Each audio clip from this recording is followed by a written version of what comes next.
Hello friends, आपका एक बार फिर हमारे YouTube चैनल पर आर्यावर्त एजुकेशनल एकेडमी में स्वागत है।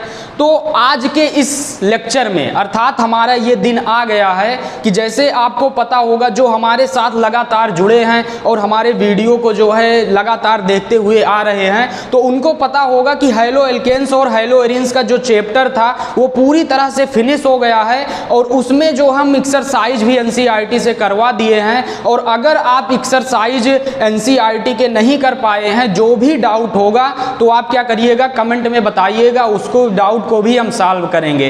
तो आज के इस लेक्चर में आप सबके लिए ये लेक्चर इतना महत्वपूर्ण है, हम आपको बता नहीं सकते हैं कि इतना महत्वपूर्ण है कि अगर आप पूरा जो सिलेबस है कवर कर लिए हैं और आप चाहते हैं कि एक ही वीडियो में हम पूरा सिलेबस जो है कवर कर लें और रिवीजन हो जाए, अर्थात जैसे एग्जाम के समय क्या होता है, समय कम होता है, तो उस समय हमारा यही टारगेट होता है कि कम से कम लेक्चर में अधिक से अधिक नॉलेज मिल जाए और जिससे हमारा कोर्स क्या हो जाए, कवर हो जाए। तो वो क्या कर सकते हैं कि इस लेक्चर को देखकर अपना पूरा कॉन्सेप्ट क्लियर कर सकते हैं और नए अंदाज में जो है उभर कर आ सकते हैं। और जो भी अगर वीडियो को पिछला नहीं देख कर आए हैं तो उनसे यही सुझाव होगा कि आप उसको देख कर आइए और तब इस वीडियो को देखेंगे तो आपको लगेगा कि हम नए अंदाज में हैं। तो इससे अब हम क्या करते हैं, अपने वीडियो को शुरू करते हैं। और जैसा आपको यहाँ पर दिखाई दे रहा होगा कि one shot haloalkanes and haloarenes. One shot का मतलब क्या होता है, एक ही शॉट में फिनिश। जैसे मैच होता है उसमें क्या मारा जाता है, शॉट। तो उसी प्रकार से एक ही वीडियो में, अर्थात एक ही वीडियो में आर पार, इसका मतलब एक वीडियो में जो है आपका हैलो एल्केन्स और हैलो एरिन्स की पूरी डिटेल अब तक जितना जो है लगभग 20 उस वीडियो में बताया गया है, उसका पूरा निचोड़ जो है इसी एक ही वीडियो में बता दिया जाएगा। तो इसलिए आप क्या करिएगा, अंत तक वीडियो में बना रहिएगा और विश्वास है कि आपको पढ़ने में मज़ा भी आएगा और क्लियर भी हो जाएगा और अच्छे से रिवीजन भी हो जाएगा। तो आइए पढ़ते हैं। तो अब देखिए इसमें क्या है, हैलो एल्केन्स। सबसे पहले क्या आता है, हैलो एल्केन्स आता है। तो हैलो एल्केन्स के बारे में पता है कि हैलो एल्केन्स क्या होता है। जैसे आपका एल्फेटिक हाइड्रोकार्बन है तो उसमें से क्या होता है, जैसे आपका एल्केन ही श्रेणी ले लिए, जैसे मेथेन हो गया, इसमें से क्या हो जाए, एक हाइड्रोजन परमाणु जो है एक हैलोजन परमाणु द्वारा क्या कर दिया जाए, विस्थापित कर दिया जाए। अब एक हो चाहे एक से अधिक हो, तो उससे जो बनेगा, अर्थात यहाँ से अगर एक हाइड्रोजन परमाणु को X द्वारा निकाल दिया जाएगा तो CH3X बनेगा। तो इसी को हम क्या कह देते हैं, हैलो एल्केन कह देते हैं। और हैलो एल्केन को प्रदर्शित करने के लिए RX, R का मतलब यहाँ क्या होता है, एल्किल होता है, और X का मतलब क्या होता है, हैलाइड होता है। और इसमें आपको पता होगा कि जैसे X के स्थान पर क्या क्या आता है, फ्लोरीन, क्लोरीन, ब्रोमीन, आयोडीन। तो हैलो एल्केन्स की डिफिनीशन यही होती है। तो अब इसके बाद क्या पढ़ेंगे, हैलो एल्केन्स समझ में आ गया होगा कि क्या होता है, अर्थात एल्केनों के हैलोजन व्युत्पन्न को हम क्या कहते हैं, हैलो एल्केन कहते हैं। या एल्फेटिक हाइड्रोकार्बन में से जब एक हाइड्रोजन परमाणु को एक हैलोजन परमाणु विस्थापित कर देता है, अब चाहे एक हैलोजन परमाणु हो या एक से अधिक भी कर सकता है, तो उसके टाइप्स भी पढ़ेंगे। तो उससे जो बनता है एल्किल हाइलाइड वही क्या होता है, हैलो एल्केन होता है। अब हम आते हैं इसके दूसरे पड़ाव पर, वो क्या है कि हैलो एल्केन जैसे आपका RX है, इसका वर्गीकरण क्या होगा कि RX को हम कितने टाइप्स में बांटते हैं। तो आपको हमने बताया था कि दो प्रकार से बांटते हैं। एक आपका पहला कैसे बांटते हैं, हैलोजन परमाणु के आधार पर। यहाँ पर X क्या होता है, हैलोजन होता है। तो पहला किसके आधार पर, हैलोजन परमाणु के आधार पर। और दूसरा कैसे बांटते हैं, sp3 कार्बन हैलाइड प्रकृति के आधार पर, अर्थात sp3 संकरण होना चाहिए और कार्बन हाइड्रोजन के बीच जो बंध बना है, अर्थात हम कह सकते हैं इसके डिग्री, जैसे 1 डिग्री है कि 2 डिग्री है कि 3 डिग्री है, इस आधार पर बांटते हैं। तो इसमें अब हम आगे समझते हैं कि किस प्रकार से होगा। और इस वीडियो में जो है आपको बहुत ज़्यादा गहराई में नहीं जाएंगे, लेकिन जितने भी कॉन्सेप्ट होंगे पूरा कवर किया जाएगा। तो अब देखो हैलोजन परमाणु के आधार पर, तो अब हैलोजन परमाणु के आधार में आपको क्या बताया गया है, मोनो हैलो एल्केन बताया गया है, अर्थात मोनो हैलो एल्केन। अब बात आई कि मोनो हैलो एल्केन क्या होता है। तो मोनो हैलो एल्केन का मतलब ऐसा एल्किल हाइलाइड या हैलो एल्केन जिसमें क्या हो, एक हैलोजन परमाणु हो। जैसे आपका CH3X हो गया, RX हो गया, इस प्रकार से जितने भी हैलो एल्केन होंगे ये आपका क्या हो जाएंगे, मोनो हैलो एल्केन। और दूसरा आपका आता है डाई हैलो एल्केन। तो अब डाई हैलो एल्केन में क्या आता है कि ऐसा एल्किल हाइलाइड या हैलो एल्केन जिसमें दो हैलोजन परमाणु उपस्थित हो। जैसे आपका क्या हो जाएगा, RX2 हो जाएगा। अब तीसरा आपका आता है ट्राई हैलो एल्केन या एल्किल हाइलाइड। तो इसमें क्या हो जाएगा, 3 हैलोजन परमाणु हो गए, तो RX3 हो गया। R का मतलब एल्किल, X का मतलब हाइलाइड, इसको बता दिए हैं। अब चौथा आपका आता है, इसके बाद पॉली कह सकते हैं। जैसे पॉली कह देंगे तो पॉली के अंतर्गत 3 से अधिक हैलोजन परमाणु हो। जैसे 4 हैलोजन परमाणु आ गया तो टेट्रा हो जाएगा, 5 हो जाएगा तो पेंटा हो जाएगा, इसके बाद हेक्सा हो जाएगा अगर 6 होगा। तो इस प्रकार से आपको क्या कर बताया गया, हैलोजन परमाणु के आधार पर जो हैलो एल्केन्स होते हैं इसको कैसे विभक्त करेंगे। अब दूसरा टाइप हम देखते हैं, इसी में दूसरा हमारा क्या है, sp3 कार्बन हैलोजन में कार्बन की प्रकृति के आधार पर। तो अब इसमें हम आपको बताए थे कि प्राथमिक कार्बन क्या होता है, प्राथमिक कार्बन और इसके बाद द्वितीयक कार्बन और तृतीयक कार्बन, अर्थात 1 डिग्री कार्बन, 2 डिग्री कार्बन और 3 डिग्री कार्बन क्या होता है। तो अब इसमें निकालने के लिए हमने बताया था कि जैसे RX आपका है, अगर R के स्थान पर हम एल्किल लेते हैं, एल्किल का मतलब क्या होता है, एल्केन में से जब एक या एक से अधिक हाइड्रोजन परमाणु निकल जाता है तो जो समूह बचता है वही क्या होता है, एल्किल होता है। तो यहाँ मान लीजिए CH3 कर दिए, तो अगर जिससे हैलोजन परमाणु डायरेक्ट रूप से जुड़े वह कार्बन अगर क्या हो, एक कार्बन से जुड़ा है, वह कार्बन किससे जुड़ा है, एक कार्बन से। डिग्री निकालने के लिए क्या कहते हैं कि हैलोजन परमाणु जिससे जुड़ा वह कार्बन कितने कार्बन से जुड़ा। अगर एक से जुड़ा है तो 1 डिग्री होगा। अगर यही कार्बन क्या हो जाए, 2 CH3 जुड़ जाए अर्थात 2 कार्बन से जुड़ जाए तो इसको हम क्या कह देंगे, 2 डिग्री कह देंगे। और अगर यही जो है 3 CH3 से जुड़ गया अर्थात 3 कार्बन से जुड़ गया तो इसको हम क्या कह देंगे, 3 डिग्री कह देंगे। तो इस आधार पर अगर 1 डिग्री कार्बन होगा तो उसको प्राथमिक एल्किल हाइलाइड, और 2 डिग्री होगा तो उसको द्वितीयक एल्किल हाइलाइड, और 3 डिग्री होगा तो इसको तृतीयक एल्किल हाइलाइड कहेंगे। तो हमें विश्वास होगा कि ये बातें अभी तक जो बताए हैं उसको क्या होगा, आपको क्लियर हो गया होगा। अब इसके बाद हमारा टॉपिक आता है, इसी के अंतर्गत एलेलिक हाइलाइड क्या होता है। तो इसमें देखो एलेलिक हाइलाइड क्या होता है,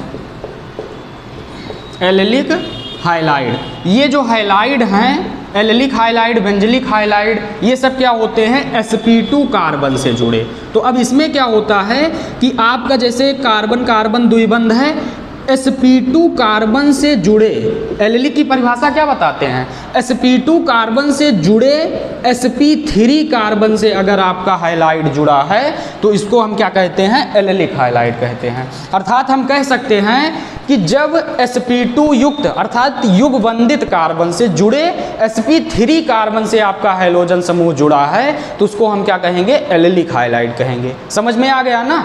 अब इसके बाद क्या आता है आपका, बेंजलिक हाइलाइड होता है। तो बेंजलिक हाइलाइड में बताए थे कि आपका जैसे एरोमेटिक वलय है, तो एरोमेटिक वलय है तो बताओ ये कार्बन क्या होगा, कार्बन कार्बन द्विआबंध है तो इसके बीच कौन सा संकरण होता है, sp2 संकरण होता है। ये सब बातें हम पूरा लेक्चर में कवर कर लिए हैं, हम आपको रिकैप एक प्रकार से रिवीजन करवा रहे हैं बस। अब इसमें क्या होगा आपका, ये sp2 कार्बन है तो sp2 कार्बन से जुड़े अगर आपके sp3 कार्बन से क्या जुड़ जाए, कोई हाइलाइड जुड़ जाए तो इसको हम क्या कह देंगे, बेंजलिक हाइलाइड कह देंगे। अर्थात आपको क्लियर हो गया होगा कि एलेलिक हाइलाइड क्या होता है और बेंजलिक हाइलाइड क्या होता है। तो एलेलिक हाइलाइड में हम ये बताएंगे कि युगबंधित कार्बन से जुड़े sp3 कार्बन से आपका क्या जुड़ना चाहिए, हाइलाइड जुड़ना चाहिए।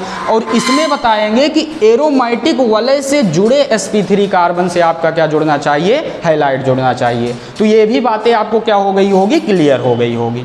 अब इसके बाद हम आ जाते हैं जेम डाई हाइलाइड क्या होता है और बिस डाई हाइलाइड क्या होता है। तो अब यहाँ बात आई कि जेम डाई हाइलाइड तो अब यहाँ बताओ कि डाई हैलाइड का मतलब क्या है। डाई हैलाइड का मतलब है कि इसमें हाइड्रोजन परमाणु क्या होगा, 2 होगा। तो अब इसको प्रदर्शित करने के लिए कि अगर आपका जैसे कार्बन कार्बन है, इसकी वैलेंसी हाइड्रोजन से ऐसे संपूर्ण एक प्रकार से पूरी की गई है, तो अगर आपका जो ये क्या कहते हैं जेम डाई हैलाइड हमको बताना है ना, तो अगर आपका हाइड्रोजन परमाणु क्या हो, एक ही, दोनों हाइड्रोजन परमाणु एक ही कार्बन से जुड़े होते हैं, अर्थात दोनों हाइड्रोजन परमाणु एक ही कार्बन से जुड़े होते हैं, तो उसको हम क्या कहते हैं, जेम डाई हैलाइड कहते हैं। क्लियर हुआ ना। अगर आपका दोनों हाइड्रोजन परमाणु, जैसे ब्रोमीन हो सकता है यहाँ, तो दोनों हाइड्रोजन परमाणु अगर एक ही कार्बन से जुड़े हैं तो उसको हम क्या कहेंगे, जेम डाई हैलाइड। और अगर आपके दोनों हाइड्रोजन परमाणु जो होते हैं निकटवर्ती कार्बन से जुड़े होते हैं, जैसे यहाँ पर Cl जुड़ जाए और ये क्या हो जाए, हाइड्रोजन हो जाए, तो अब इसमें बताओ क्या है, इसमें दोनों हाइड्रोजन परमाणु क्या है, समीपवर्ती कार्बन से जुड़े हैं। और जब समीपवर्ती कार्बन से जुड़ते हैं तो इसको हम क्या कह देते हैं, बिस डाई हैलाइड। इसको क्या कह देते हैं, बिस डाई हैलाइड कह देते हैं। और इसको क्या कह देंगे, जेम डाई हैलाइड कह देंगे। इसको हम साधारण रूप में एल्कलिडीन भी कहते हैं और इसको एल्कलीन कह देते हैं। तो ये बातें आपको क्लियर हो गई होगी, तो इसको क्या करिए, नोट कर लीजिए। अब इसके आगे और इसी में हम बता देते हैं, समझा देते हैं कि CX आबंध की प्रकृति क्या होती है। अब देखो, जैसे आपका क्या हो गया, RX हो गया, RX को हम एल्किल हैलाइड कहते हैं ना, तो अब उदाहरण हम ले लिए CH3X ले लिए। तो अब CH3X जो हो गया, तो इसमें देखा जाता है कि जो हाइड्रोजन परमाणु होता है, हाइड्रोजन परमाणु कार्बन से अधिक विद्युत ऋणात्मक होता है। अब विद्युत ऋणात्मकता का मतलब क्या होता है, दूसरे के परमाणु को अपनी ओर आकर्षित करने की क्षमता होता है। तो अब क्या करता है, हाइड्रोजन परमाणु जो है कार्बन के इलेक्ट्रॉन को क्या करता है, अपनी ओर आकर्षित करता है, अर्थात ये बंध जो है ध्रुवित हो जाता है, तो अर्थात इसमें आयनिक लक्षण आ जाता है। तो अब ये क्या होगा, इसके इलेक्ट्रॉन को अपनी ओर आकर्षित करेगा, तो जो इलेक्ट्रॉन को ग्रहण करता है उस पर क्या आता है, निगेटिव चार्ज आता है। तो आंशिक रूप से इस पर निगेटिव और इस पर क्या आ जाता है, पॉजिटिव आ जाता है। तो इसी को हम क्या कहते हैं, CX आबंध की प्रकृति कहते हैं। तो इतना क्या करिए, नोट कर लीजिए, इसके आगे बताया जा रहा है। अब इसमें देखिए, अगला हमारा टॉपिक है, हमने जो है वर्गीकरण के बारे में समझ लिया कि वर्गीकरण कैसे होता है और आपको भी समझ में आ गया होगा। और पढ़ने में क्या करिए, इंटरेस्ट लीजिए, एक प्रकार से इंटरेस्ट के साथ पढ़िए। पढ़ाई क्या है, इंटरेस्ट। जब आपका पढ़ाई में इंटरेस्ट आ जाएगा ना, तो उसके बाद लगेगा कि पढ़ाई के अलावा कुछ है ही नहीं, तो उस प्रकार से पढ़ाई किया करिए। तो अब देखो कि एल्किल हाइलाइड के विरचन के बारे में पढ़ेंगे, कि जैसे अब तक पढ़ा कि एल्किल हाइलाइड की प्रकृति कैसे क्या होगी, प्रकार से कैसे बांटेंगे, लेकिन अब पढ़ेंगे कैसे बनाएंगे इसको।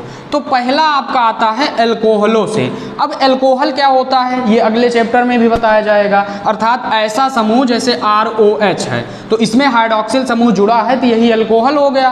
तो अब एल्कोहल द्वारा कैसे बनाएंगे, देखो जैसे ROH हो गया, तो इसमें पहला मेथड क्या है कि आप क्या ले लीजिए, HCl से क्रिया करा दीजिए, सांद्र HCl। यहाँ पर कैसा होना चाहिए, सांद्र HCl, और वो भी किसकी उपस्थिति में, ZnCl2 के उपस्थिति में। तो अब यहाँ से क्या होगा, OH माइनस हाइड्रोक्साइड आयन, तो इस पर निगेटिव इस पर पॉजिटिव, और यहाँ से H प्लस और Cl माइनस, तो ये इससे क्रिया करके ये इससे क्रिया कर लेगा, तो आपका क्या बन जाएगा, RCl बन जाएगा, प्लस क्या होगा, H2O बन जाएगा। और वैसे भी देखिए कि यहाँ पर एल्कोहल बेस है और ये क्या है, अम्ल है, और अम्ल और बेस आपस में, अम्ल क्षार आपस में अब क्रिया करते हैं तो क्या, लवण प्लस जल बनाते हैं। अब इसमें बात आती है मेन रूप से समझने के लिए कि HCl और ZnCl2 क्या है, तो जानते रहिएगा कि सांद्र HCl और निर्जल, यहाँ पर निर्जल ZnCl2 जिंक क्लोराइड को हम क्या कहते हैं, ल्यूकास अभिकर्मक कहते हैं। इसको क्या कहते हैं, ल्यूकास अभिकर्मक कहते हैं। और इसमें ये भी जानते रहिएगा कि जो ल्यूकास अभिकर्मक का प्रयोग होता है वो एल्कोहलों के परीक्षण में किया जाता है कि आपका एल्कोहल 1 डिग्री है कि 2 डिग्री है कि 3 डिग्री है, ये अगले चैप्टर में बताया जाएगा। अब इसमें जानते रहिएगा कि पूछा जाए कि इस प्रक्रम को क्या कहते हैं, तो जानते रहिएगा इस प्रक्रम को हम क्या कहते हैं, ग्रूव प्रक्रम कहते हैं। इतना क्लियर हो गया ना। अब दूसरा देखिए, दूसरे में हम बता रहे हैं कि अगर अल्कोहल की क्रिया फास्फोरस ट्राइक्लोराइड से कराते हैं। अब इसमें देखो ROH की क्रिया किससे कराएंगे? PCl3 से कराएंगे।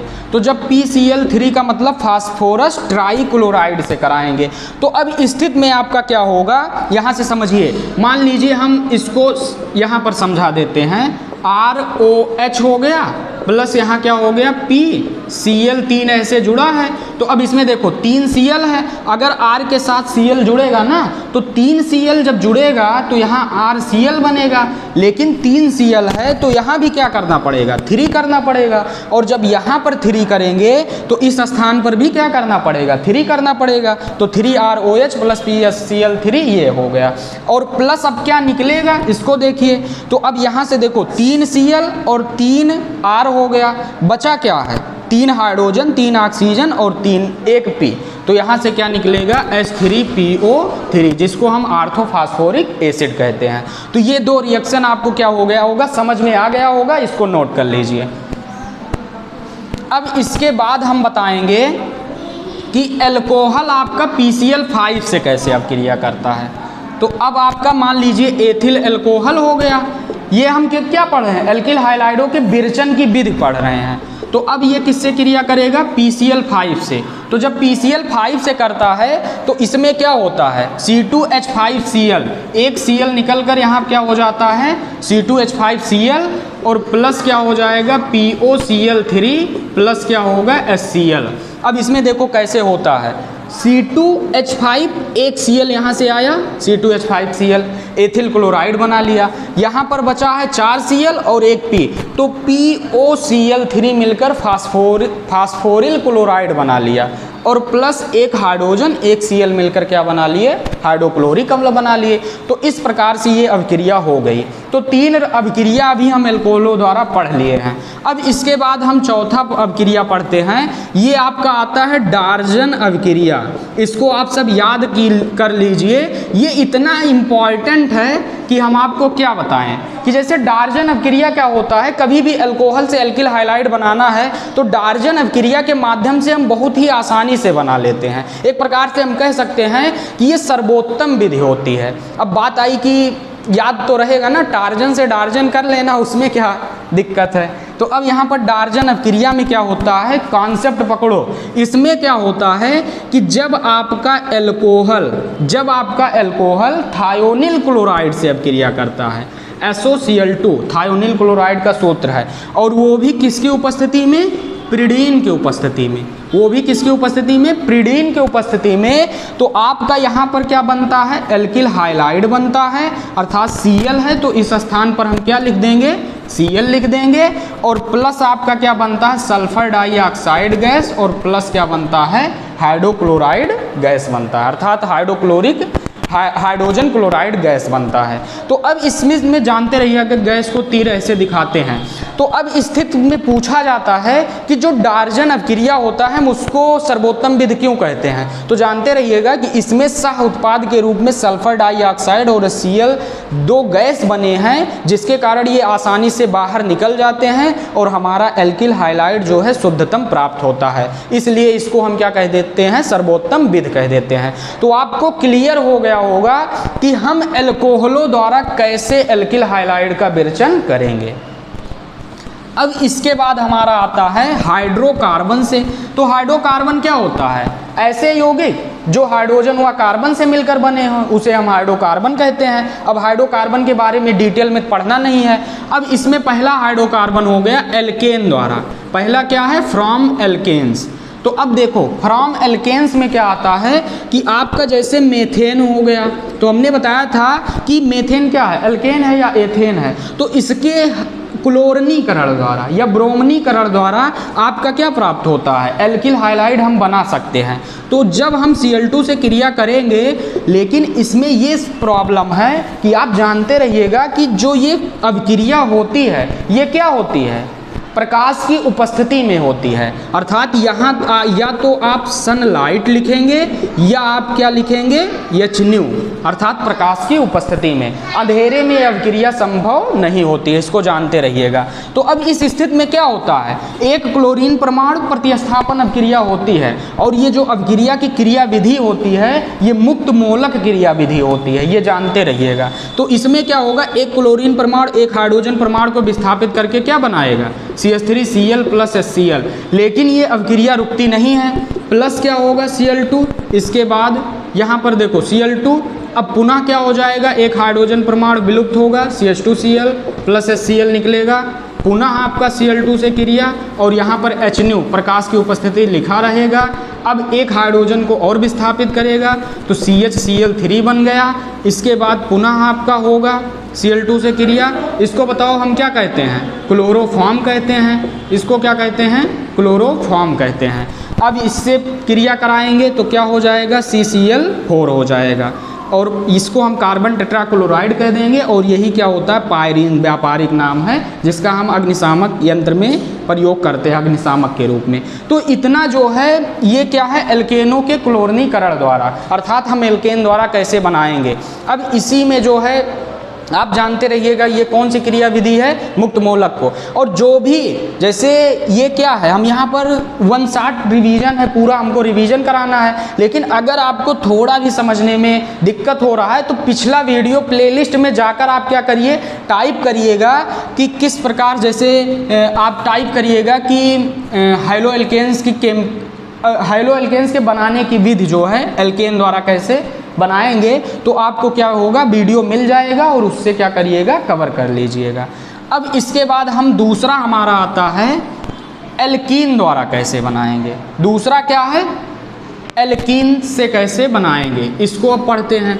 तो एल्कीन का मतलब क्या होता है, जो CnH2n को फॉलो करते हैं, अर्थात कार्बन कार्बन के बीच द्विबंध हो तो इसको एल्कीन कहते हैं। तो इसमें जानते रहिएगा कि एल्कीन द्वारा कैसे होता है, संयोगज अभिक्रिया, अर्थात योगज अभिक्रिया द्वारा होता है। तो इसमें मान लीजिए ये आपका क्या है, CH3 CH double bond CH2, ये एल्कीन है। जब इसकी क्रिया हम हाइड्रोजन हाइलाइड से कराते हैं, किससे, हाइड्रोजन हाइलाइड का मतलब क्या हो गया, HX से कराते हैं, तो इसमें क्या होता है, योगज अभिक्रिया होता है। हाइड्रोजन परमाणु और H परमाणु क्या होता है, जुड़ जाता है, और आपका क्या बना देता है, एल्किल हाइलाइड बना देता है। तो बात आई कि इसमें किस प्रकार से जुड़ेगा, तो जानते रहिएगा कि जब असम्मित एल्कीन होता है तो इसमें 2 नियम लागू होता है।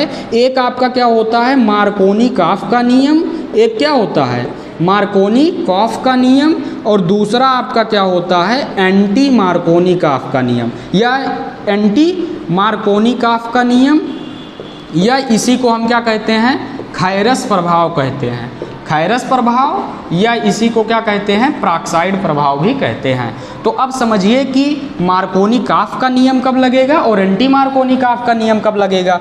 तो अब इसमें देखो, अगर X के स्थान पर मान लीजिए हम Cl ले लिए या ब्रोमीन ले लिए, तो अब इसमें ये होता है कि मार्कोनी-कॉफ का नियम क्या है, तो मार्कोनी-कॉफ का नियम यही है कि HX परमाणु का ऋण भाग उस युगबंधित कार्बन परमाणु से जुड़ेगा जहाँ पर हाइड्रोजन परमाणु की संख्या क्या हो, न्यूनतम हो। तो अब इसमें देखो, यहाँ पर 2 हाइड्रोजन परमाणु, यहाँ पर 1 हाइड्रोजन परमाणु, तो अब HX में Cl ऋण भाग है तो ये आकर यहाँ पर जुड़ जाएगा, आपका क्या बना देगा, CH3CH, और यहाँ पर Cl प्लस क्या हो गया, CH3 बन गया। तो ये आपका क्या हो गया, मुख्य उत्पाद हो गया। अब यहीं पर समझ लीजिए कि अगर यहाँ पर क्या होता, HBr होता, और इसके स्थान पर ऊपर क्या लिख दिया जाए, पेरोक्साइड लिख दिया जाए, और पेरोक्साइड में वो भी कौन सा पेरोक्साइड, बेंजोइल पेरोक्साइड लिख दिया जाए, आपका क्या, बेंजोइल पेरोक्साइड। तो इस स्थिति में क्या होता है, और जानते रहिएगा कि जो पेरोक्साइड प्रभाव या खायरस प्रभाव होता है वो केवल HBr के योग में ही होता है, इसको हम बता दिए हैं। तो इस स्थिति में क्या होता है, मार्कोनी-कॉफ के नियम के विपरीत आपका नियम हो जाता है। अर्थात पहले क्या था, न्यूनतम पर जुड़ेगा, अब जहां हाइड्रोजन की संख्या अधिकतम होगी वहां पर क्या जुड़ेगा, आपका ऋण भाग जुड़ेगा। तो अब इसमें क्या हो जाएगा, यहाँ पर 2 हाइड्रोजन, यहाँ पर 1 हाइड्रोजन, तो अब की बार ब्रोमीन परमाणु कहाँ जाकर जुड़ेगा, इस कार्बन से जुड़ेगा। समझ में आना चाहिए, क्या हो गया, गेम पलट गया, बस यहाँ पर क्या होगा, CH2Br होगा। तो इस प्रकार से यौगिक बनकर क्या हो जाएगा, तैयार हो जाएगा। तो विश्वास है कि आपको यहाँ तक जो है क्लियर हो गया होगा, और इसमें क्या करिए, इंटरेस्ट बनाकर पढ़ते रहिए, A to Z आपका अभी क्लियर हो जाएगा किस प्रकार से होगा। साथ बनाइए रहिए, बस लगातार जो है जुड़े रहिए, एक एक टॉपिक आपका क्या होगा, क्लियर होगा। अब इसके बाद आता है हमारा हैलोजन विनिमय द्वारा। इसके बाद टॉपिक क्या आता है, हैलोजन विनिमय। हम कवर कर लिए कि अल्कोहल से कैसे बनाएंगे, हाइड्रोकार्बन से कैसे बनाएंगे, एल्केन एल्कीन से। अब आता है हैलोजन विनिमय द्वारा। तो हैलोजन विनिमय में क्या आता है, दो अभिक्रियाएं आती हैं। एक क्या आता है, फिंकलेस्टाइन अभिक्रिया, फिंकलेस्टाइन अभिक्रिया, फिंकलेस्टाइन अभिक्रिया। लिखावट में थोड़ा हो सकता है तो उसको देख लीजिएगा, अभिक्रिया। अब दूसरा आपका क्या है, श्वार्ट्ज अभिक्रिया। अब इसमें देखो ये क्या हो गया, फिंकलेस्टाइन, और ये क्या हो गया, श्वार्ट्ज अभिक्रिया। अब बात आती है कि फिंकलेस्टाइन अभिक्रिया किसके लिए लगता है और श्वार्ट्ज अभिक्रिया किसके लिए लगता है। तो आप जानते रहिएगा कि एल्किल आयोडाइड बनाने के लिए किसका प्रयोग करते हैं, फिंकलेस्टाइन अभिक्रिया का, और एल्किल फ्लोराइड बनाने के लिए हम किसका प्रयोग करते हैं, श्वार्ट्ज अभिक्रिया का। अब इसमें देखो पहला फिंकलेस्टाइन अभिक्रिया क्या होता है, तो इसमें बताया गया कि जब आपका एल्किल हाइलाइड और वो भी क्लोराइड और ब्रोमाइड की अभिक्रिया हम सोडियम आयोडाइड से शुष्क एसीटोन की उपस्थिति में कराते हैं, तो आपका क्या बनता है, एल्किल आयोडाइड बनता है, और इसी को हम क्या कह देते हैं, फिंकलेस्टाइन अभिक्रिया। और इसमें क्या होता है, एक हाइड्रोजन परमाणु दूसरे हाइड्रोजन परमाणु को क्या करता है, विनिमय करता है, अदला बदला होता है। अब इसमें देखो कैसे होगा, तो यहाँ पर आपका RX ले लिए, और यक्स के स्थान पर क्या हो सकता है, क्लोरीन और ब्रोमीन। इसकी क्रिया किससे करा दी है, सोडियम आयोडाइड से, वो भी किसकी उपस्थिति में, शुष्क एसीटोन। यहाँ पर क्या होना चाहिए, शुष्क एसीटोन, ये विलायक की भांति कार्य करता है, इसकी उपस्थिति में कराते हैं। तो अब यहाँ से क्या होगा, R plus x minus Na plus I minus, तो प्लस माइनस पता होगा, प्लस माइनस आकर्षण, बार बार वही एक ही बात, R माइनस जुड़ गया।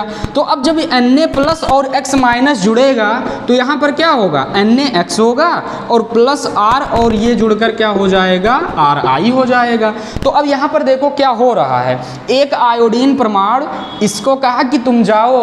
अब देखो यहाँ पर एल्किल के साथ क्या था, पहले कोई क्लोरीन ब्रोमीन था, अब आयोडीन क्या किया, ये जो है इससे अधिक क्रियाशील होता है। हम बता दें आपको, जो आयोडीन होता है ये अधिक क्रियाशील, उससे कम ब्रोमीन, क्लोरीन, फ्लोरीन, इस प्रकार से। तो अब इसमें क्या हो गया आपका कि आयोडीन क्या कर दिया, X को कहेगा कि अब तुम जाओ, अब हम इसके स्थान पर आएंगे, अर्थात इसको क्या करेगा, भगा देगा, रिप्लेस कर देगा। तो यहाँ पर NaX प्लस Ri बन गया, यही एल्किल आयोडाइड। तो इस विधि में हम देखें कि एक जो हैलोजन परमाणु है दूसरे को क्या कर रहा है, विस्थापित कर रहा है, इसीलिए हम क्या कह दिए, हैलोजन विनिमय द्वारा, और इस अभिक्रिया को हम फिंकलेस्टाइन अभिक्रिया कहते हैं। अब दूसरा समझिए कि श्वार्ट्ज अभिक्रिया क्या होगा। दूसरा हम क्या समझते हैं, श्वार्ट्ज अभिक्रिया क्या होगा। तो अब इसमें देखो श्वार्ट्ज अभिक्रिया का लॉजिक समझिए कि इसमें क्या होगा, आपका एल्किल हाइलाइड होगा, अर्थात क्लोराइड ब्रोमाइड। तो एल्किल हाइलाइड या जो ब्रोमाइड है उसकी क्रिया जब हम धात्विक फ्लोराइडों से कराते हैं, जैसे AgF हो गया, Hg2F2 हो गया, इनसे जब कराते हैं तो आपका क्या बनता है, एल्किल फ्लोराइड बनता है, और वही क्या हो जाता है, श्वार्ट्ज अभिक्रिया हो जाता है। तो अब इसमें समझो, जैसे आपका क्या हो गया, RX हो गया, और X के स्थान पर ब्रोमीन या क्लोरीन ले सकते हैं। इसकी क्रिया हम AgF से करा दिए, सिल्वर फ्लोराइड से, और वही इससे करा दिए। तो अब इसमें क्या होगा, R जो है I से क्रिया कर लेगा और X Ag से, तो यहाँ पर RF बन जाएगा, प्लस क्या हो जाएगा, AgX हो जाएगा। तो अब यहाँ ये बताओ क्या है, एल्किल फ्लोराइड, और ये क्या है, सिल्वर हाइलाइड है। तो इस प्रकार से आपका क्या बन गया, एल्किल फ्लोराइड बनकर तैयार हो गया। तो अभी तक हमने सीख लिया कि टाइप्स क्या होता है, हैलो एल्केन्स को कैसे बांटेंगे, और इसके बाद हैलो एल्केन्स का विरचन कैसे करेंगे, और उसमें अल्कोहल द्वारा कैसे करेंगे, हाइड्रोकार्बन द्वारा कैसे करेंगे, और इसके बाद हमने सीखा कि हैलोजन विनिमय द्वारा कैसे करेंगे, और वहाँ पर हमने सीखा था कि एल्कीन में जो आपका पेरोक्साइड प्रभाव क्या होगा, एंटी मार्कोनी ऑफ क्या होगा। तो हमें पूर्ण विश्वास है कि यहाँ तक आपको लेक्चर में मज़ा आ रहा होगा पढ़ने में भी, और आगे तो मज़ा आएगा ही, क्योंकि मज़े में ही हम सब कुछ सीख लेंगे। तो इसको क्या करिए, नोट करिए। अब इसमें देखिए आपका, हमने अभी तक सीख लिया कि हैलो एल्केन्स को कैसे बनाएंगे, जैसे बिरचन भी पढ़ लिए ना एल्किल हाइलाइडों का। अब हमारा टॉपिक क्या आता है कि जैसे बिरचन पढ़ लिए, बनकर तैयार हो गया, अब उसका केमिकल प्रॉपर्टीज क्या होगा, अर्थात वो रासायनिक अभिक्रिया कैसे करेगा। तो आइए देखिए क्या होगा। तो हमने आपको बताया था कि जो हैलो एल्केन्स होते हैं या हैलो एल्किल हाइलाइड आरएक्स जो होता है वो 3 प्रकार की अभिक्रियाएं देता है। एक आपका क्या देता है, नाभिक रागी प्रतिस्थापन अभिक्रिया, और दूसरा देता है विलोपन या निराकरण अभिक्रिया, अर्थात विलोपन अथवा निराकरण अभिक्रिया, और तीसरा देता है धातुओं से अभिक्रिया देता है। तो अब हम पहले समझते हैं कि आपका नाभिक रागी प्रतिस्थापन अभिक्रिया क्या होगा। तो इसमें ये होगा कि जैसे आपका ये क्या है, यहाँ पर मान लीजिए आपका क्या है, कोई एल्किल हाइलाइड है जो बॉन्ड लगाकर दिखाए हैं, इसका मतलब हाइड्रोजन परमाणु है आपका, समझते रहिएगा।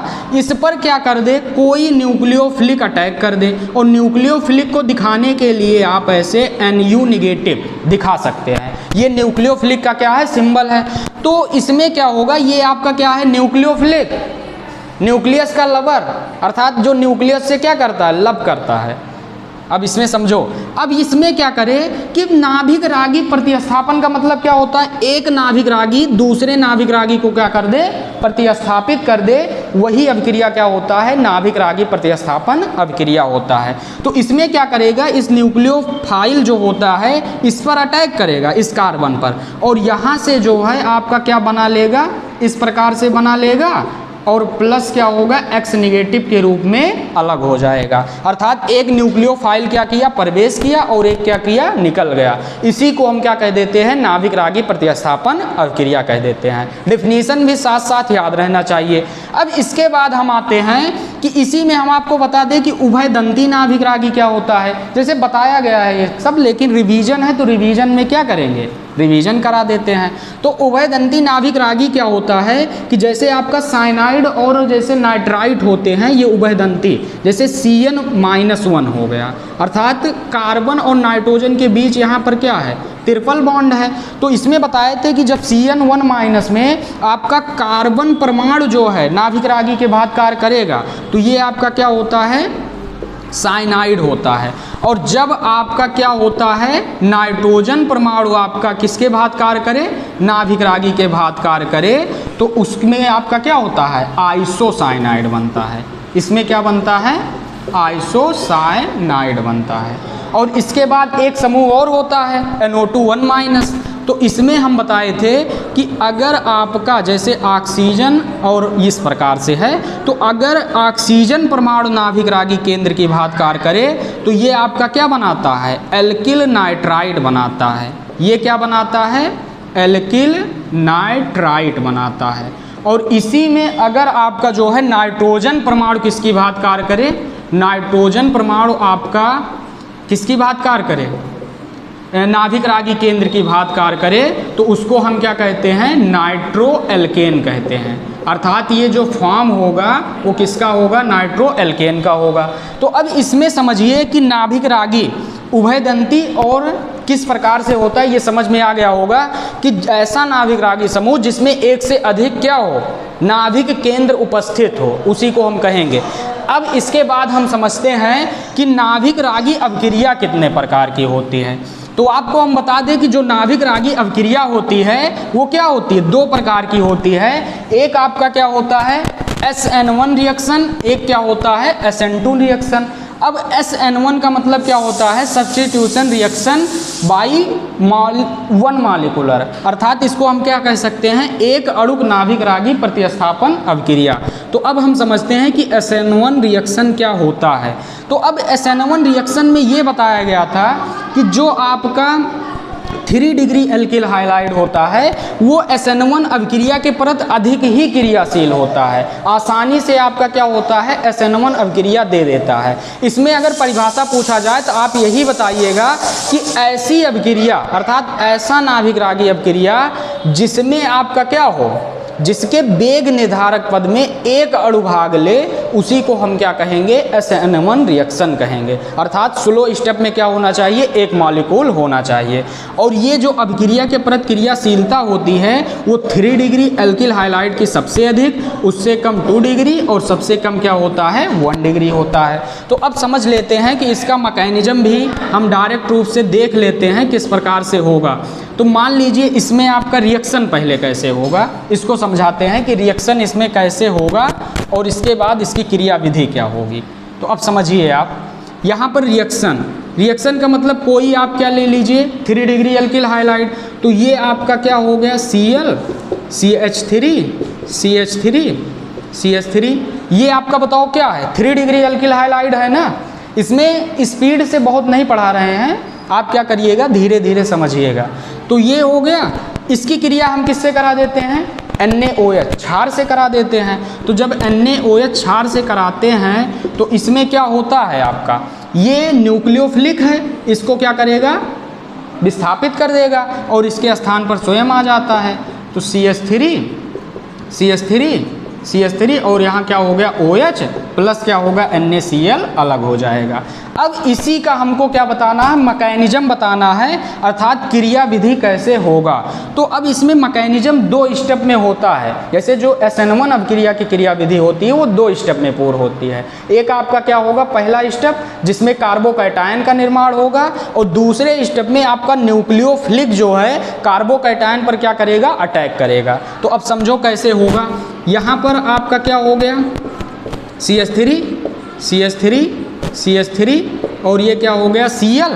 अब इसमें देखो पहले स्टेप में क्या होता है, यहाँ से कार्बन और क्लोरीन के बीच, क्लोरीन अधिक विद्युत ऋणात्मक है तो यहाँ से क्या होगा ये इलेक्ट्रॉन को खींचेगा, तो जब खींचेगा तो निगेटिव के रूप में निकल जाएगा और इस पर क्या बचेगा पॉजिटिव बचेगा। तो इस प्रकार से आपका क्या हो गया, ये बन गया पॉजिटिव और प्लस Cl माइनस, और इसको हम क्या कह देते हैं कार्बोकैटायन। आपको बताए थे कि जब कार्बन पर क्या आ जाए धनायन चार्ज अर्थात प्लस चार्ज आ जाए तो उसी को हम क्या कहते हैं कार्बोकैटायन कहते हैं। और इसमें हम ये भी बताए थे कि आपका कार्बोकैटायन 1 डिग्री होगा 2 डिग्री कि 3 डिग्री। तो ये कार्बन जो है डायरेक्ट रूप से कितने कार्बन से जुड़ा 3 कार्बन से, तो ये कार्बोकैटायन क्या हुआ 3 डिग्री हुआ। और इसमें कार्बोकैटायन के स्थायित्व में बताया गया है कि 3 डिग्री सबसे अधिक स्थायी, 2 डिग्री उससे कम और 1 डिग्री सबसे कम होता है। तो ये पहला स्टेप हो गया और इसी को जानते रहिएगा हम क्या कहते हैं स्लो स्टेप कहते हैं, मंद पद कहते हैं।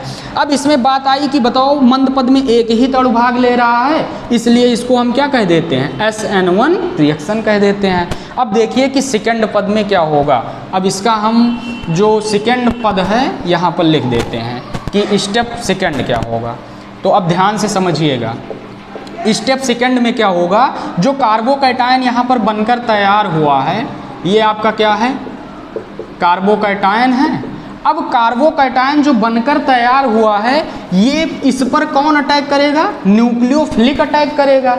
अब बात आई कि न्यूक्लियोफिलिक कहाँ से आएगी, तो NaOH में बताओ Na प्लस होता है और OH क्या होता है निगेटिव, और न्यूक्लियोफिलिक का मतलब न्यूक्लियस का लवर, जिसके पास निगेटिव होगा वही तो प्लस को चाहेगा। तो इसलिए OH माइनस अब क्या करेगा इस पर अटैक करेगा, तो OH माइनस इस पर क्या करेगा अटैक करेगा और आपका क्या बनेगा अल्कोहल बनकर तैयार हो जाएगा। तो ये पूरा प्रोसेस क्या हो गया होगा समझ में आ गया होगा किस प्रकार से SN1 रिएक्शन होता है। तो क्लियर है ना, अब आगे हम बढ़ सकते हैं। तो चलिए अब देखिए हमारा SN2 रिएक्शन क्या होगा। और इसमें जानते रहिएगा कि पूछा जाता है कि SN1 रिएक्शन में जो है मध्यवर्ती के रूप में किसका निर्माण होता है, तो जानते रहिएगा कार्बोकैटायन का निर्माण मध्यवर्ती के रूप में होता है। अब दूसरा रिएक्शन हमारा आता है SN2 रिएक्शन, अर्थात इसी को हम क्या कहते हैं द्विअणुक नाभिक रागी प्रतिस्थापन अभिक्रिया कहते हैं। तो अब समझिए कि SN2 रिएक्शन क्या होता है।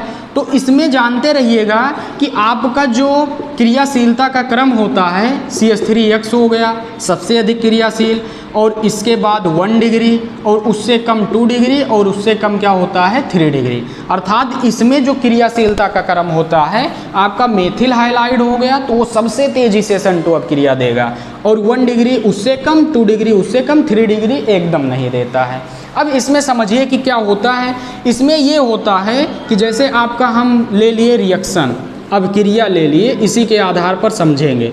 तो ये आपका रिएक्शन हो गया CH3Cl मेथिल क्लोराइड, इसकी क्रिया किससे करा दिए, वही NaOH क्षार से, इससे करा दिए। और यहाँ पर जानते रहिएगा जलीय विलयन होता है, अर्थात ये जो अभिक्रियाएँ होती है प्रोटिक विलयन में होता है। जैसे आपका प्रोटिक विलयन, जल आ गया उसके अंदर H कम लाता है, एल्कोहल आ जाता है, ये सब क्या होते हैं प्रोटिक विलयन। तो अब इसमें देखो, इसमें भी क्या करेगा, OH इस Cl को विस्थापित करेगा और NaCl के साथ जुड़कर बनाएगा। लेकिन इसमें ये होता है कि अटैक जो है पीछे से होता है, अर्थात पीठ पीछे वार किया जाता है। अब इसमें जो है ये OH जो है आगे से अटैक नहीं कर पाएगा, कहेगा कि अब हम चल रहे हैं पीछे से तुम पर अटैक करेंगे, क्योंकि यहाँ पर क्या है CH3 बेचारा क्या है छोटा समूह है। अब CH3 के साथ बताओ कौन जुड़े हैं, हाइड्रोजन जुड़े हैं, तो हाइड्रोजन क्या है बेचारे छोटे छोटे हैं, तो जब छोटे आदमी हैं तो उसको ये क्या करेगा मार पीट कर भगा देगा। और इसी में उसके पहले क्या था CH3 था, यहाँ भी CH3 था, यहाँ भी CH3 था, तो उस कंडीशन में क्या हो सकता है, ये जब आएगा तो कहेगा कि अभी हम भी देखते हैं तुमको क्या करते हो, तो उसी आधार पर समझ सकते हो आप। तो यहाँ पर क्या होगा H। अब इसमें क्या बनेगा वही बना लीजिए, CH3OH प्लस क्या होगा NaOH।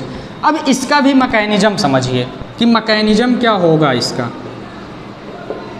तो मैकेनिज्म में एक ही स्टेप में ये होता है, जैसे ये जो अभिक्रिया होती है एक ही स्टेप में पूर्ण होती है। तो इसमें देखो जैसे CH3 हम ले लिए तो यहाँ पर क्या हो गया H, और इस प्रकार से डैश लाइन से H हो गया, और ये आपका क्या हो गया, ये मोटी लाइन हो गया H, और यहाँ पर Cl जुड़ गया। अब इस पर कौन अटैक करेगा, क्षार अटैक करेगा। अब यहाँ से न्यूक्लियोफाइल अटैक करेगा ना, तो OH माइनस यहाँ से क्या करेगा अटैक करेगा, निगेटिव चार्ज ऑक्सीजन पर है। तो जब ये अटैक करेगा तो यहाँ पर क्या कंडीशन होगी उसको देखो। तो इसमें क्या होगा कि OH इस पर अटैक करेगा, कहेगा कि हम आ रहे हैं तुम्हारे पास। तो अब क्या होगा, इसके पास जैसे जैसे ये अटैक करेगा तो यहाँ पर कार्बन देखो कितना हो जाएगा, 1 2 3 4 1 5 हो जाएगा। तो क्या कार्बन 5 संयोजकता दिखाता है, नहीं दिखाता है, अस्थाई हो जाएगा। तो इससे ये क्या करेगा, तो कहेगा तुम तो आओ लेकिन क्लोरीन अब तुम भी धीरे धीरे जाओ। अर्थात एक का आगमन तो एक का क्या हो रहा, निकासन, अर्थात निकल रहा है, ऐसा हम समझ सकते हैं। देखो कभी भी कोई भी कॉन्सेप्ट हो तो इस प्रकार से समझो कि अपने रिलेटेड से जोड़िए। जैसे फिजिकल इन्वायरमेंट जो भी है उससे आप जोड़ कर जब पढ़ेंगे तो आपके दिमाग में हमेशा हमेशा के लिए बैठ जाएगा। तो अब इसमें क्या होगा, यहाँ पर क्लोरीन है, कार्बन है, ये हाइड्रोजन, और इस प्रकार से इसमें जानते रहिएगा ये डैश लाइन क्या बताता है, ये पृष्ठ के क्या है नीचे की ओर, और थिक लाइन क्या बताता है ऊपर की ओर। तो यहाँ पर ये क्या हो गया H हो गया। अब इसमें क्या होगा, धीरे धीरे से OH कहेगा कि हम आ रहे हैं, जैसे गाना सुने होंगे आप सब। अब इसमें क्या कहेगा, ये धीरे धीरे से आ रहा है तो ये कहेगा तुम भी धीरे धीरे से जाओ। एक का एंट्री तो एक का क्या हो गया निकासी, लेकिन धीरे धीरे से होगा। तो यहाँ क्या होगा Cl हो गया, यहाँ पर OH। अब इसमें देखो डेल निगेटिव होता है, यहाँ पर भी क्या होता है निगेटिव चार्ज होता है। तो धीरे धीरे से आना और धीरे धीरे से जाना। तो अब इसमें क्या हो गया, यहाँ पर जो होता है ये मध्यवर्ती के रूप में जो बनता है इंटरमीडिएट, एक प्रकार से कह सकते हैं मध्यवर्ती नहीं बनता है, यहाँ पर संक्रमण अवस्था आ जाती है। एक प्रकार से क्या आ जाती है संक्रमण अवस्था। संक्रमण अवस्था का मतलब जैसे सुनते हैं कि संक्रमण हो गया कोई चीज़, वैसे अस्थाई कंपाउंड हो गया। और इसमें पूछा जाए अगर कि संक्रमण अवस्था में जो ये यौगिक बनता है ये अस्थाई है कि अस्थाई है, तो तुरंत आप क्या बनाएंगे अस्थाई है, क्योंकि 5 संयोजकता हो जा रहा है ना, इसलिए अस्थाई हो गया। तो अब इस कंडीशन में क्या होता है, तो बात आई कि कब ये ऐसा होगा, तो इसको हम क्या कहते हैं स्लो स्टेप कहते हैं। जैसे स्टेप एक ही है तो यहाँ पर स्लो हुआ, तो इसमें बताओ कितने अणु भाग लिए, 1 अणु 2 अणु, तो 2 अणु से क्या हो गया SN2 हो गया। अब इसमें जो है यही अभिक्रिया जब आगे होती है तो अब क्या होता है, ध्यान से समझिएगा। यहाँ पर एक वर्ड अभी हम बोलेंगे, उसमें क्या होता है, OH जैसे जैसे बंध बनाता जाएगा अर्थात कार्बन के साथ जुड़ता जाएगा, वैसे वैसे कार्बन क्लोरीन के बीच का बंध धीरे धीरे कमज़ोर होता जाएगा। यहाँ पर फील करिए कि कैसा हो रहा है, ये OH क्या कर रहा है, धीरे धीरे इसके साथ जुड़ रहा है और ये कार्बन क्लोरीन का बंध धीरे धीरे क्या हो रहा है, निकल रहा है अर्थात दुर्बल हो रहा है। और इसमें जो है हाइड्रोजन का विन्यास तब तक नहीं बदलता है जब तक ये पूर्ण रूप से जुड़ ना जाए और ये पूर्ण रूप से निकल ना जाए। तो जिस कंडीशन में जब OH इसके साथ पूर्ण रूप से कहेगा कि अब हम जुड़ गए, जैसे एक जुड़ गया तो ये कहेगा, जब दूसरा आ गया तो पहले को निकाल दो, तो उसी प्रकार से यहाँ पर कंडीशन है, समझ में आ गया होगा, रिलेट करिए बस। अब यहाँ से क्या हो जाएगा, जब ये जुड़ जाएगा तो हम यहाँ पर दिखा देते हैं इसी को आगे रिएक्शन। तो अब इसमें क्या होगा, कार्बन H, तो ये विन्यास जो होता है ऐसे पलट जाता है, जैसे पहले ऐसे था ना, अब ऐसा हो जाएगा, तो ये यहाँ पर चला जाएगा, ये थोड़ा इस तरफ हो जाएगा। तो अब की बार क्या होता है, ये थिक लाइन हो गई और ये क्या हो गई, डैश लाइन, और OH जो है इस प्रकार से जुड़कर तैयार हो गया और यही हमारा क्या बन गया, यौगिक बन गया।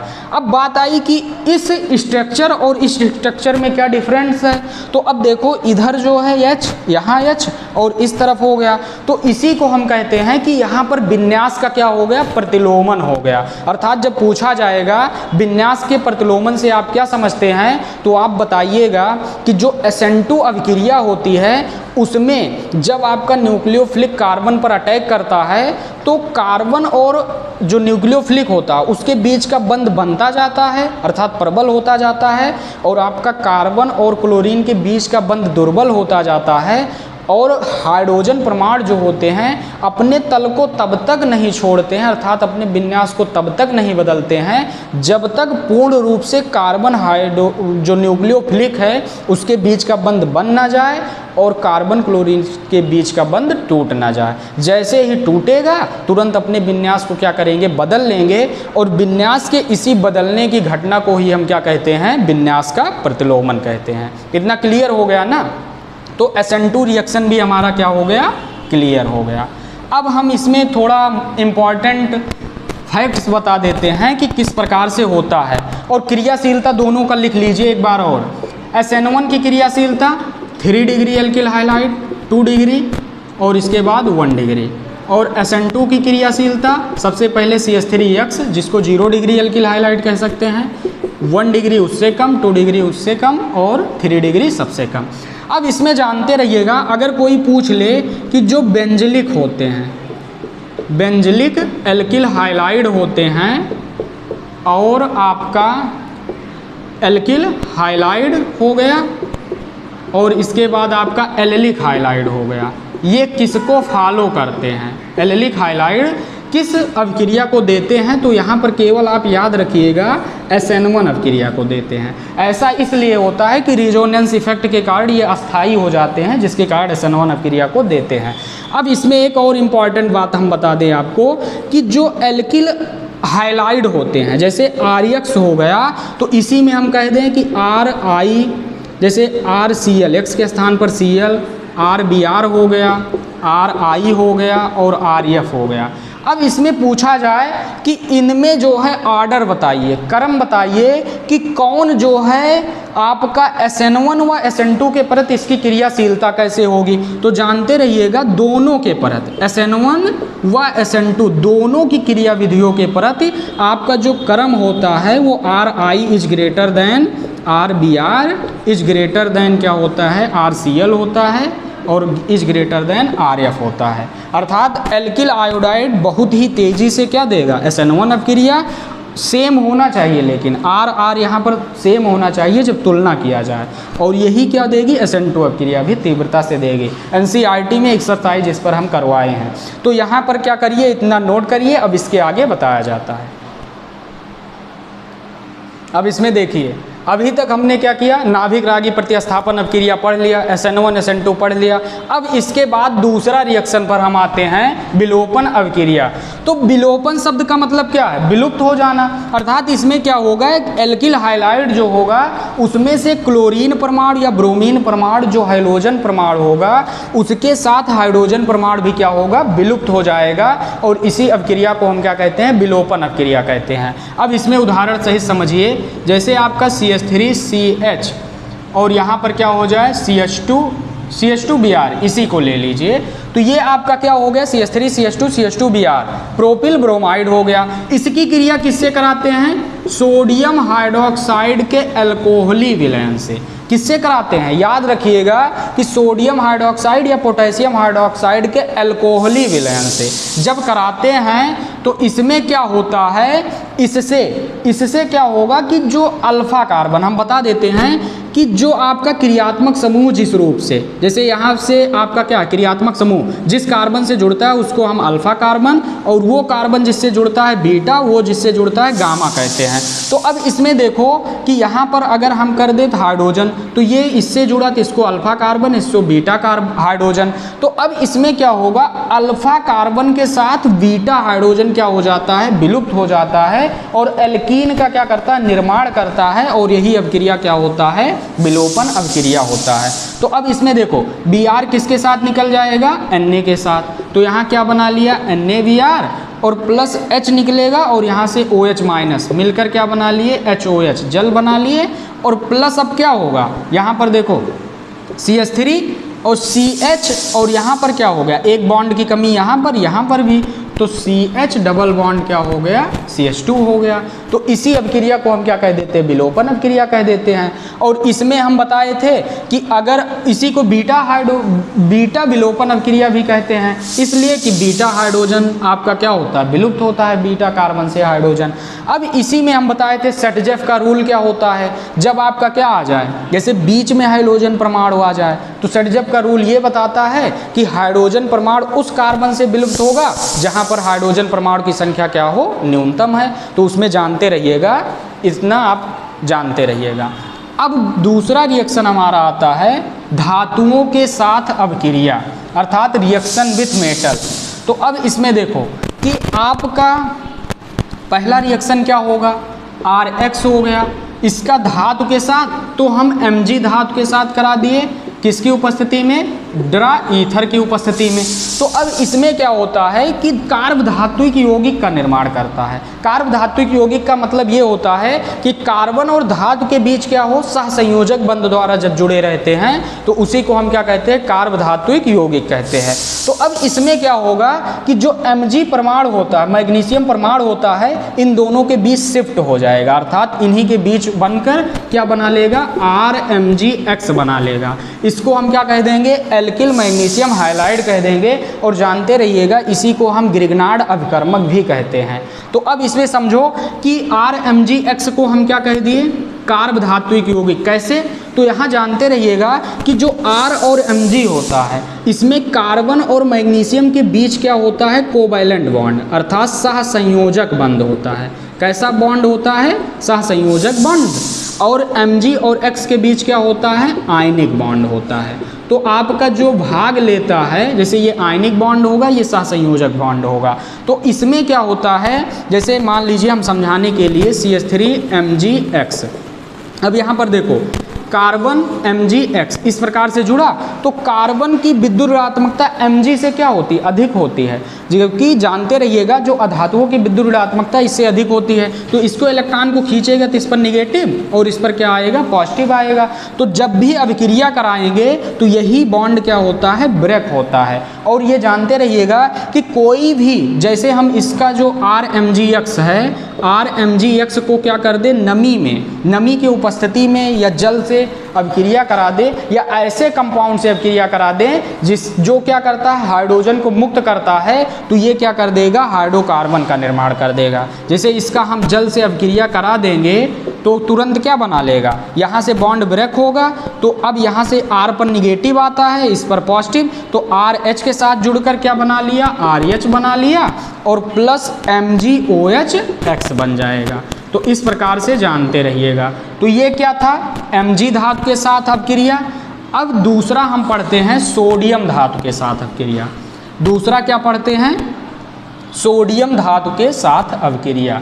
तो अब देखो सोडियम धातु के साथ अपक्रिया, तो इसमें क्या होता है आपका एल्किल हाइलाइड, जैसे मान लीजिए हम आर्यक्स से ही दिखा दिए, इसकी अभिक्रिया जब हम सोडियम धातु से करते हैं 2 मोल लेकर, और वो भी किसकी उपस्थिति में, ड्राई ईथर के उपस्थिति में, शुष्क ईथर की उपस्थिति में, तो इसमें क्या होता है इसका भी 2 मोल और यहाँ 2Na करेंगे, तो यहाँ से क्या होगा X2 और 2Na मिलकर क्या बना लेगा 2NaX और प्लस R बॉन्ड R बना लेगा, अर्थात एल्केन का क्या होता है निर्माण होता है।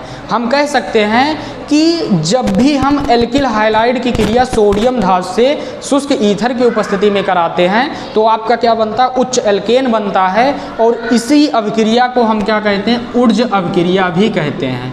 इस अभिक्रिया को क्या कहते हैं, ऊर्ज अभिक्रिया भी कहते हैं। तो इतना यहाँ से क्या करिएगा जानते रहिएगा, इस अभिक्रिया को क्या कहेंगे, ऊर्ज अभिक्रिया कहेंगे। तो अब आपका क्या होता है हैलो एल्केन्स पूरा जो क्लियर होता है, जैसे हैलो एल्केन्स में जितना भी था आपको क्या कर दिया गया पूरा बता दिया गया है।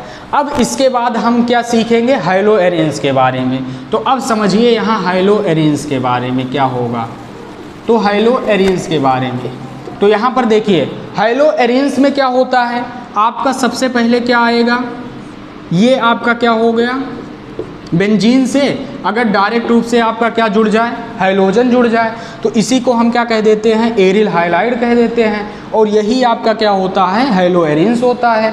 तो अब इसमें अगर यहाँ ब्रोमीन जुड़ गया तो ब्रोमोबेंजीन, क्लोरीन जुड़ गया तो क्लोरोबेंजीन, तो इस प्रकार से होता है।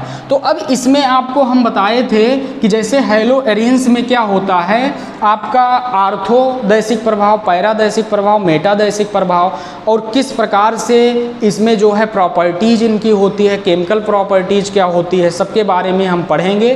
तो अब इसमें समझिए कि आपका जैसे ये देखो X हो गया, इसके बाहरी कोश में क्या होते हैं इलेक्ट्रॉन ऐसे होते हैं। तो अब यहाँ पर 2 2 4 2 6 एक साथ इलेक्ट्रॉन होता है, तो ये क्या करता है अपना इलेक्ट्रॉन इसको देगा और पुनः ये इसको देगा, अनुनाद जो है इसका बनेगा। तो पहले में क्या होगा यहाँ पर ये आपका क्या हो गया डबल बॉन्ड X, और अब की बार ये इलेक्ट्रॉन आकर इस पर हो गया, इसके बाद पुनः ये इसको देगा और ये क्या होगा यहाँ पर देगा। तो अब की बार आपका स्ट्रक्चर क्या हो गया, यहाँ पर देखो बॉन्ड लग गया और निगेटिव चार्ज इस पर आ गया और डबल बॉन्ड X, और पुनः अब क्या करेगा ये इलेक्ट्रॉन इसको, जो भी अनुनाद स्ट्रक्चर नहीं बना पा रहे हैं लास्ट वीडियो इसके पीछे देख कर आइएगा तो वहाँ से डिटेल से समझाया गया है। तो अब की बार क्या होगा ये इस पर जाएगा, तो इस प्रकार से क्या बन गया अनुनाद स्ट्रक्चर बन गया। अब समझिए यहाँ पर निगेटिव चार्ज आ गया, ये बॉन्ड इस पर बन गया, निगेटिव चार्ज X हो गया। तो अब इसमें क्या होता है यही आपका क्या होता है अनुनाद स्ट्रक्चर होता है। तो इसको जिसको भी नोट करना है नोट कर लीजिए। इसमें देखिए आपको क्या था अनुनाद स्ट्रक्चर, इसको लिखना हो जो लिख लीजिए। अब इसमें समझिए कि क्या होता है। तो यहाँ पर हम बता दें कि देखो ऋण चार्ज कहाँ पर अधिक है इस स्थान पर ना, और इसमें हम बता देते हैं इसको जिससे आपका हाइलोजन परमाणु जुड़ा है उसको उस पोजीशन को हम क्या कहते हैं पैरा कहते हैं, और इसके बाद क्या आता है आर्थो आता है, और इसके बाद क्या आता है मेटा आता है, और इधर से पुनः क्या आ जाएगा आर्थो आ जाएगा, और ये क्या होगा मेटा होगा, और ये क्या होगा पैरा होगा। जहाँ से जुड़ा रहेगा वहीं से काउंटिंग करेंगे। तो अब इसमें देखो ये पैरा समूह, ये क्या हो गया आर्थो हो गया, ये मेटा हो गया, और ये क्या हो गया यहाँ से देखो आर्थो और मेटा, ये क्या हो गया पैरा हो गया। तो कहाँ कहाँ पर इलेक्ट्रॉन घनत्व की अधिकता है, यहाँ पर देखो आपका क्या हो गया इस ये कौन सी समूह है, ये क्या है आर्थो समूह है ना, आर्थो पर अधिक है और यहाँ पर पैरा समूह पर अधिक है। तो इसका उपयोग जो है आगे जब हम केमिकल प्रॉपर्टीज बताएंगे तो उसमें बताएंगे कैसे होगा। अभी हम समझते हैं कि हैलो एरीन का हम विरचन कैसे करते हैं, इसको पहले समझ लीजिए तब उसके बाद हम आपको समझाते हैं। तो अब देखो इसका अब हम क्या पढ़ेंगे विरचन, हैलो एरीन का विरचन। तो पहला क्या होता है, बेंजीन के हाइड्रोकार्बन के अंतर्गत आता है। तो बेंजीन के किसके द्वारा, क्लोरीनीकरण द्वारा, बेंजीन के क्लोरीनीकरण द्वारा। तो अब इसमें देखो क्या होगा, बेंजीन आपका हो गया, इसकी क्रिया किससे कराते हैं, Cl2 से, और किसकी उपस्थिति में, FeCl3 हो गया या AlCl3 हो गया या Fe+ प्रकाश हो गया, अंधेरा होता है, तो ये हो गया। और जानते रहिएगा कोई भी आपका क्या हो, लुईस एसिड हो, इसकी उपस्थिति में जब कराते हैं तो यहाँ से क्या होता है, Cl+ जनरेट होता है, अर्थात यहाँ से Cl+ जनरेट होता है और ये इलेक्ट्रोफिलिक प्रतिस्थापन अभिक्रिया को फॉलो करता है। तो ये क्या करेगा, इससे जाकर जुड़ जाएगा, अर्थात हम कह सकते हैं इस प्रकार से आपका क्या होगा, क्लोरीन और प्लस Cl बनकर तैयार हो जाएगा। तो इसको हम क्या कह देंगे, क्लोरोबेंजीन कह देंगे। अब इसमें बात आई कि जैसे जानते रहिएगा कि इलेक्ट्रोफिलिक की बात कौन कार्य करता है, Cl+ परमाणु कार्य करता है। तो अब बात आई कि क्लोरोबेंजीन बन गया, यहाँ पर आप Br2 ले लीजिए और यहीं पर क्या ले लीजिए, FeCl3 या AlCl3 या FeBr2 ले लीजिए, FeBr3 ले लीजिए, ये सब क्या है, लुईस एसिड है। तो उस स्थिति में आपका क्या होगा, यहाँ पर ब्रोमीन परमाणु जुड़ जाएगा और ये ब्रोमोबेंजीन बन जाएगा। तो इतना जानते रहिएगा किस प्रकार से हम बनाएंगे। अब इसी में जो है आयोडोबेंजीन अगर बनाना है तो वो किस प्रकार से, और हम बता दें कि अगर किसी को इस रिएक्शन जो अभी बताया गया उसके रिएक्शन का मैकेनिज्म देखना हो तो पिछले वाले प्लेलिस्ट में जाकर वीडियो में आप देखिएगा, A to Z मैकेनिज्म के बारे में बताया गया है। अब इसमें देखो कि अगर हमको बेंजीन के द्वारा ही क्या बनाना हो, आयोडोबेंजीन बनाना हो, तो I2 से हम अब क्रिया कराएं और किसके उपस्थिति में, कोई मान लीजिए हम AlCl3 ले लीजिए, एनहाइड्रस AlCl3, लुईस एसिड है ये, इसकी उपस्थिति में। तो यहाँ पर क्या बनेगा, यहाँ पर आपका क्या बनेगा, आयोडोबेंजीन प्लस क्या बनेगा, HI बनेगा। लेकिन इसमें प्रॉब्लम ये होती है कि HI जो होता है वो प्रबल अपचायक होता है, अर्थात मोस्ट रिडक्सिंग एजेंट होता है, मोस्ट रिडक्सिंग एजेंट प्रबल अपचायक होता है। तो ये क्या करता है, आयोडोबेंजीन को पुनः बेंजीन में क्या कर देता है, अपचयित कर देता है। आयोडोबेंजीन को क्या करेगा, बेंजीन में अपचयित कर देगा, जिससे ये आयोडोबेंजीन बनना उतना मुश्किल हो जाता है। तो बात आई कि इसको सॉल्व करने के लिए हम क्या करते हैं, तो जानते रहिएगा इस जो कठिनाई है, कठिनाई का सॉल्व ही तो होता है, हर समस्या का समाधान होता है। तो उसी प्रकार से यहाँ पर क्या होगा, इस समस्या का सॉल्व करने के लिए हम HNO3 अर्थात सांद्र HNO3 प्लस आयोडिक अम्ल HiO3 का उपयोग करते हैं। और ये क्या होता है, प्रबल ऑक्सीकारक होता है, ये क्या होता है, प्रबल ऑक्सीकारक होता है। तो अब इसमें देखो HNO3 प्लस HiO3 प्रबल ऑक्सीकारक होता है, तो इसका काम क्या है, तो ये क्या करेगा, HI को, ये क्या करता है, HI को किसमें, I2 में कन्वर्ट कर देता है, अर्थात ऑक्सीकृत कर देता है, जिससे आपका HI आयोडोबेंजीन को पुनः बेंजीन में कन्वर्ट नहीं कर पाता है।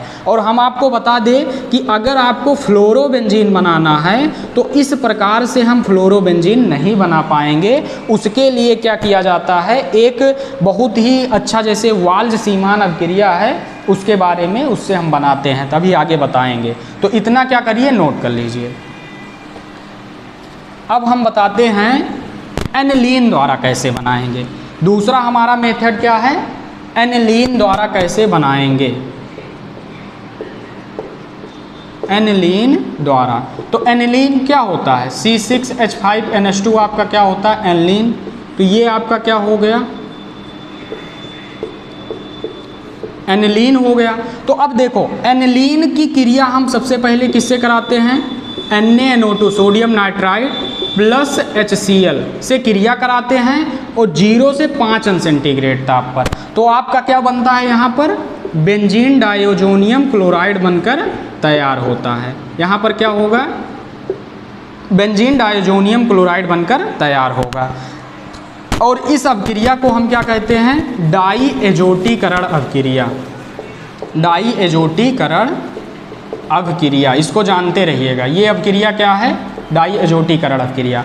अब बेंजीन डाइजोनियम क्लोराइड जो बनकर तैयार हो गया है, बेंजीन डाइजोनियम क्लोराइड, अब इसमें क्या होगा, इसी को हम क्या कर दें, क्यूपरस क्लोराइड Cu2Cl2 HCl के उपस्थिति में 60 सेंटीग्रेड पर क्या कर दे, गर्म कर दे। या यहाँ Cu2Br2 ले लीजिए या CuCl ले लीजिए, तब भी हो जाएगा। तो यही आपका क्या बनकर तैयार हो जाएगा, क्लोरोबेंजीन बनकर तैयार हो जाएगा। और इस अभिक्रिया को हम क्या कहते हैं, सैंडमायर अभिक्रिया कहते हैं। इस अभिक्रिया को क्या कहते हैं, सैंडमायर रिएक्शन कहते हैं। तो इतना क्या करिए, आपको कंप्लीट हो गया होगा कि किस प्रकार से होता है। अब इसमें हम आपको बताते हैं कि जैसे सैंडमायर अभिक्रिया होता है और इसके बाद एक आता है गाटरमान अभिक्रिया आता है। जो बेंजीन डाइजोनियम क्लोराइड बना है, ये एक ऐसा लवण होता है कि इसके सहायता से हम बहुत ही कंपाउंड ऑर्गेनिक में क्या कर सकते हैं, बना सकते हैं। तो अब देखिए कि गाटरमान रिएक्शन क्या होता है। देखो, गाटरमान रिएक्शन आपका क्या होता है, गाटरमान अभिक्रिया। तो गाटरमान अभिक्रिया में क्या होता है, आपका जैसे बेंजीन डाइजोनियम क्लोराइड बनकर तैयार हुआ, तो यहाँ पर क्या हो गया, N2Cl plus minus benzene diazonium chloride. जब इसी की हम क्या करा देते, copper HCl, copper plus HCl, या अथवा हम क्या ले लें, कापर प्लस HBr। जब इसको लेंगे तो आपका क्लोरोबेंजीन बनेगा और जब इसको लेंगे तो आपका ब्रोमोबेंजीन बनेगा। तो यहाँ पर क्या बनकर तैयार हो जाएगा, क्लोरोबेंजीन प्लस N2 गैस निकल जाएगा। तो ये आपका क्या हो गया, क्लोरोबेंजीन, और जब इसको ले लेंगे तो आपका क्या हो जाएगा, ब्रोमोबेंजीन बन जाएगा। तो इसी अभिक्रिया को हम क्या कह देते हैं, गाटरमान अभिक्रिया कह देते हैं। अब इसमें बात आई कि जैसे आपका आयोडोबेंजीन बनाना है, तो जानते रहिएगा आयोडोबेंजीन बनाने के लिए हम इसी को जो N2Cl है अर्थात बेंजीन डाइजोनियम क्लोराइड, इसी को पोटेशियम आयोडाइड की उपस्थिति में गर्म कर देते हैं। यहाँ पर क्या कर देते हैं, गर्म, डेल्टा का चिन्ह लगा है। तो इससे आपका क्या बन जाता है, आयोडोबेंजीन बनकर तैयार हो गया। तो आप जानते रहिएगा कि आयोडोबेंजीन अगर बनाना है तो बेंजीन डाइजोनियम क्लोराइड को पोटेशियम आयोडाइड की उपस्थिति में गर्म कर देंगे, तो आपका क्या बन जाएगा, आयोडोबेंजीन बन जाएगा। तो यहाँ तक आपको क्लियर हो गया होगा। अब हम आपको बता देते हैं कि फ्लोरोबेंजीन हम कैसे बनाएंगे, इसके बारे में हम बातें कर लेते हैं। तो अब देखो फ्लोरोबेंजीन कैसे बनाया जाएगा। तो फ्लोरोबेंजीन उसी से हम बनाएंगे। ये आपका क्या हो गया, मान लीजिए बेंजीन डाइजोनियम क्लोराइड है ना, N2 प्लस Cl माइनस, इसकी क्रिया हम किससे करा दें, HbF4। इससे जब क्रिया करा देते हैं तो डायरेक्ट आपका क्या बनता है, जैसे 2 स्टेप में होता है लेकिन हम डायरेक्ट दिखा देते हैं। यहाँ पर क्या हो जाएगा, फ्लोरोबेंजीन बनकर तैयार हो जाएगा। और इस अभिक्रिया को हम कह देते हैं वाल्ज-सीमान अभिक्रिया। क्या कह देंगे, वाल्ज-सीमान अभिक्रिया। तो इतना जो है आपको क्लियर हो गया होगा कि हम हैलो एरिनो को अर्थात एरिल हाइलाइडो को कैसे बनाएंगे। सबसे पहले बेंजीन के क्लोरीनीकरण द्वारा, और इसके बाद हमने देखा कि एमीन द्वारा कैसे बनाएंगे। एमीन में जो है एनलीन, जैसे सबसे पहले डाइजोटीकरण कराकर हम बेंजीन डाइजोनियम क्लोराइड बनाए, और जब बेंजीन डाइजोनियम क्लोराइड का क्यूपरस क्लोराइड से 60 सेंटीग्रेड पर करा देंगे तो क्लोरोबेंजीन बनेगा, वही सैंडमायर अभिक्रिया हो जाता है। और इसके बाद गाटरमान अभिक्रिया क्या होता है, आयोडोबेंजीन बनाना है तो कैसे बनाएंगे, फ्लोरोबेंजीन बनाना है कैसे बनाएंगे, पूरा हम जो है आपको बता दिए हैं। और अभी भी अगर किसी को समस्या है जैसे समझने में, तो पिछला जो वीडियो है वो तो डिटेल में पड़ा ही है, उसको देख कर आइए, कुछ दिक्कत नहीं होगा। तो अब यहाँ पर जो है हैलो एरिनो का विरचन क्या होता है, समाप्त होता है। अब इसके आगे हम सीखेंगे कि रासायनिक अभिक्रिया क्या होती है, तो इसको नोट करिए। अब इसमें देखिए, अब तक हमने क्या पढ़ लिया, जैसे हैलो एरिन्स के बारे में कैसे प्रिपरेशन करेंगे, विरचन कैसे करेंगे, पूरा डिटेल में समझ लिए। अब इसके आगे हम पढ़ेंगे कि केमिकल प्रॉपर्टीज क्या होगी, अर्थात जो हैलो एरिन्स है उसकी रासायनिक अभिक्रियाएं कैसे देगा, रासायनिक गुणधर्म क्या है। तो हम आपको बता देते हैं कि जो हैलो एरिन्स होते हैं उसको 3 प्रकार अर्थात टाइप्स ऑफ 3 प्रकार का क्या देता है, रिएक्शन देता है। पहला आपका देता है नाभिक रागी प्रतिस्थापन अभिक्रिया, और दूसरा देता है धातुओं के साथ अभिक्रिया, और तीसरा देता है इलेक्ट्रॉन स्नेही अभिक्रिया। अब पहले बात हम करते हैं नाभिक रागी प्रतिस्थापन अभिक्रिया क्या होगा। तो यहाँ पर आपका मान लीजिए क्या है, ये आपका क्या है, हैलो एरीन है या एरिल हाइलाइड है। तो इसमें नाभिक रागी प्रतिस्थापन में क्या होगा, एक न्यूक्लियोफाइल एक को क्या कर दे, विस्थापित कर दे, अर्थात एक न्यूक्लियोफाइल क्या कर दे, एक को विस्थापित कर दे, यही क्या हो जाएगा, नाभिक रागी प्रतिस्थापन अभिक्रिया होगा। तो यहाँ से क्या हो जाएगा, इस प्रकार से जुड़कर ये आपका क्या हो गया, न्यूक्लियोफिलिक, और क्या हो गया, X- निकल गया। तो ये नाभिक रागी प्रतिस्थापन अभिक्रिया होता है कि एक न्यूक्लियोफाइल को क्या कर दिया, विस्थापित कर दिया। लेकिन हम आपको बता देते हैं कि जो एरिल हाइलाइड होता है वो न्यूक्लियोफिलिक अभिक्रिया के प्रति बहुत ही कम अभिक्रियाशील होता है। अब बात आई कि ऐसा क्यों, तो दो कारणों के कारण होता है। एक आपका क्या होता है, अनुनाद प्रभाव, और दूसरा क्या होता है, CX आबंध, जो sp2 कार्बन होता है, CX आबंध, इसके कारण। तो अनुनाद प्रभाव इसीलिए हम सबसे पहले अभी 10-5 मिनट पहले ही बताए थे कि अनुनाद प्रभाव में हम देखे थे कि कार्बन हाइड्रोजन के बीच यहाँ पर द्विबंध आ गया था ना, और इस पर निगेटिव चार्ज आ गया था आर्थो और पैरा पर। तो अब द्विबंध आ जाने के कारण ये क्या हो जाएगा, बंध मजबूत हो जाएगा, जिससे न्यूक्लियोफिलिक इसको आसानी से तोड़ नहीं पाएगा, और ये अभिक्रिया जो होती है बहुत ही कम तीव्रता से होती है। अब बात आई कि sp2 कार्बन के कारण, और एक बात है कि जैसे इसमें क्या होगा, इसमें यहाँ पर इलेक्ट्रॉन घनत्व बढ़ गया तो ये न्यूक्लियोफाइल को क्या करेगा, प्रतिकर्षित करेगा, सेम को क्या करता है, रिपल करता है। अब दूसरा कारण है कि sp2 कार्बन के कारण। तो अब देखो यहाँ पर देखो कि ये कार्बन क्या है, डबल बॉन्ड जुड़ा है, तो ये कार्बन कौन सा हुआ, sp2 कार्बन। और बताओ sp3 और sp2 कार्बन में किसका s कैरेक्टर अधिक होता है, पिछला लेक्चर देखकर आइए, बताया गया है। इसमें क्या होता है, sp3 में 25%, इसमें क्या होता 33% लगभग, तो इसका अधिक है। तो जब एस कैरेक्टर अधिक है तो इसमें की विद्युत ऋणात्मकता क्या होगी, अधिक होगी। तो जब विद्युत ऋणात्मकता अधिक होगी तो कार्बन के इलेक्ट्रॉन को अपनी ओर आकर्षित करेगा, जिससे यहाँ पर क्या बनेगा, बंध बनेगा, आंशिक रूप से द्विबंध आ जाएगा, और ये हाइड्रोजन को निकालने में ये भी क्या करेगा, दिक्कत करेगा। अर्थात ये न्यूक्लियोफाइल उतना तेजी से अटैक नहीं कर पाएगा, इसलिए न्यूक्लियोफिलिक अभिक्रिया क्या होती है, बहुत ही धीमी होती है। अब बात आई कि तब क्या होती ही नहीं है न्यूक्लियोफिलिक, तो हम कह सकते हैं 95% केस में नहीं होती है। लेकिन जब उसी अभिक्रिया में हम बहुत ही उच्च ताप और दाब दे देते हैं तो उस स्थिति में क्या होता है, न्यूक्लियोफिलिक अभिक्रिया हो जाती है। तो अब समझिए कि कैसे होगा। अब जैसे आपका यही क्या हो जाए,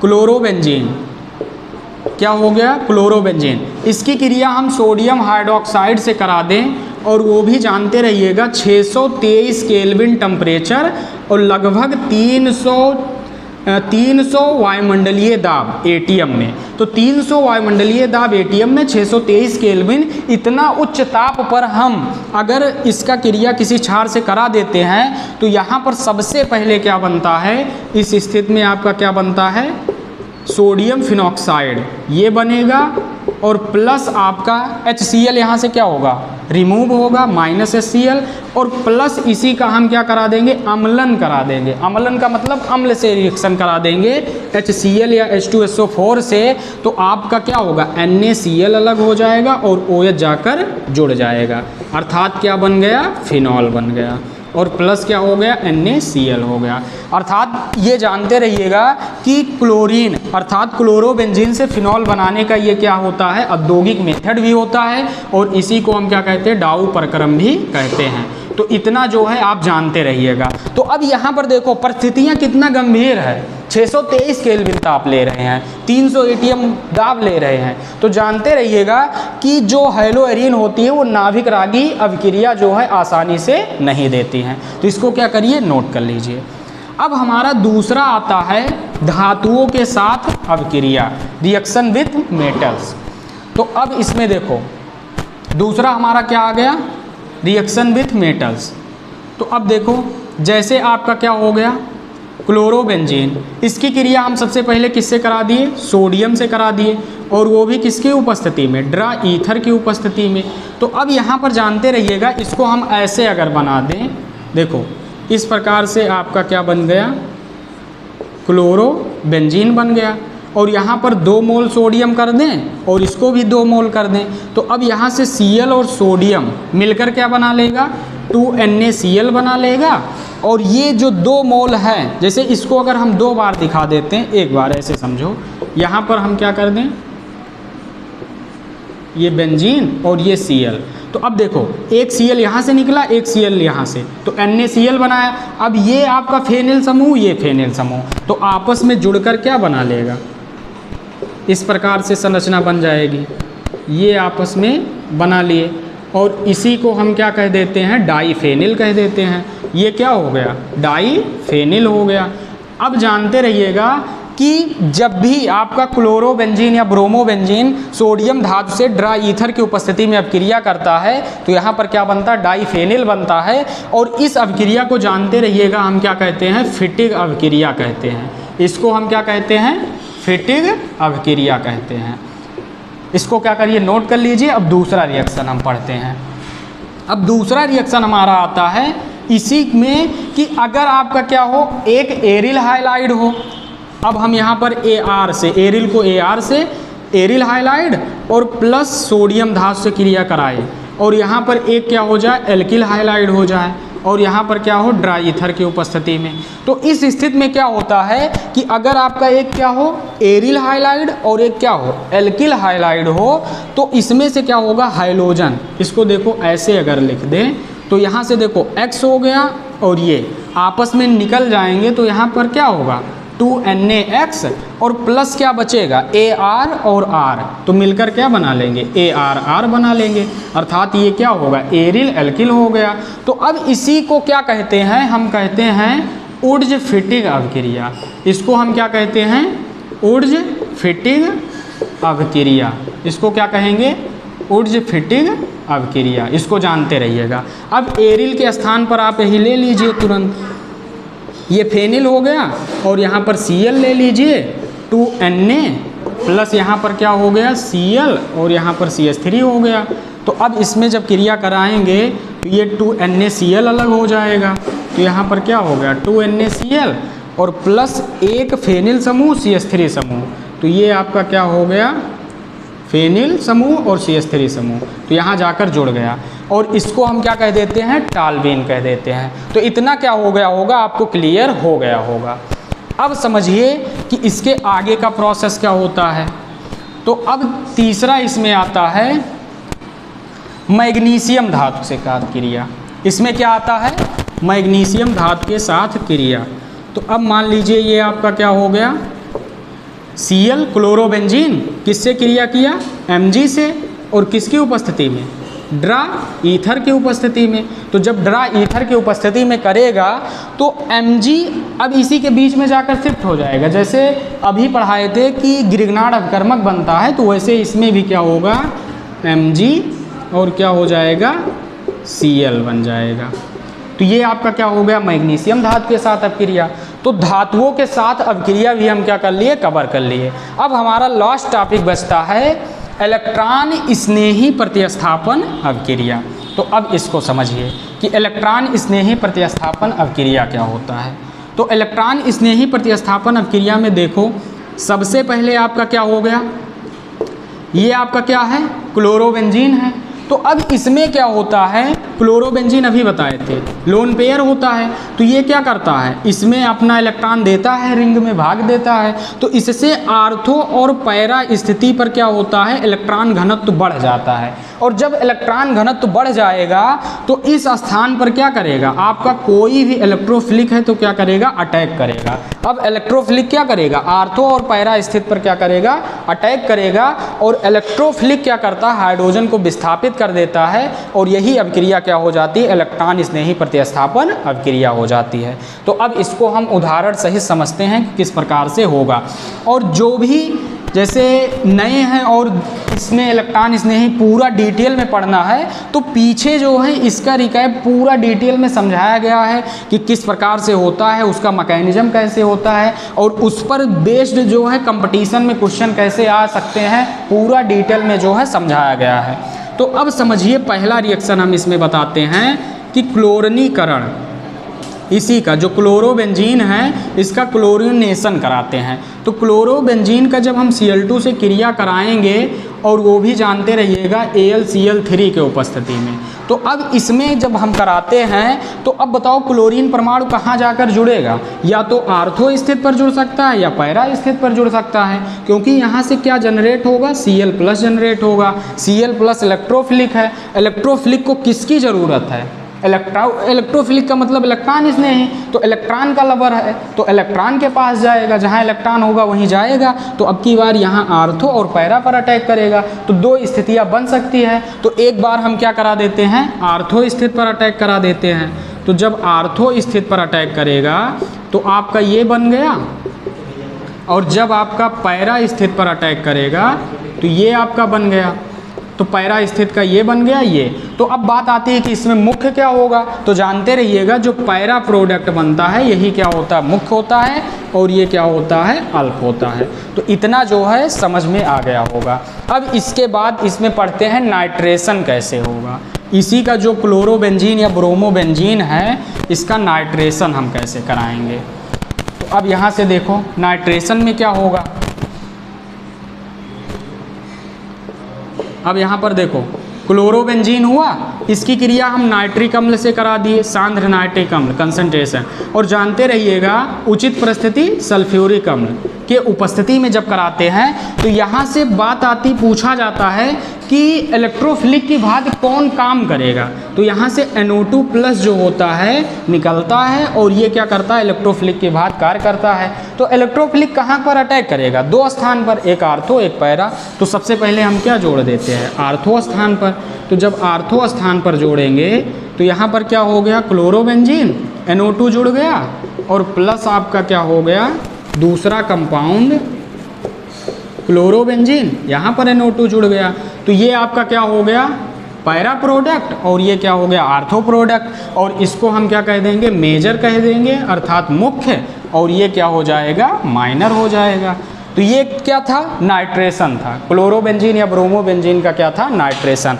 अब हम पढ़ते हैं सल्फोनेशन कैसे होगा। जैसे इसका क्या होगा, सल्फोनेशन कैसे होगा। अब देखो सल्फोनेशन में क्या होगा, सल्फोनेशन में आपका क्या होगा,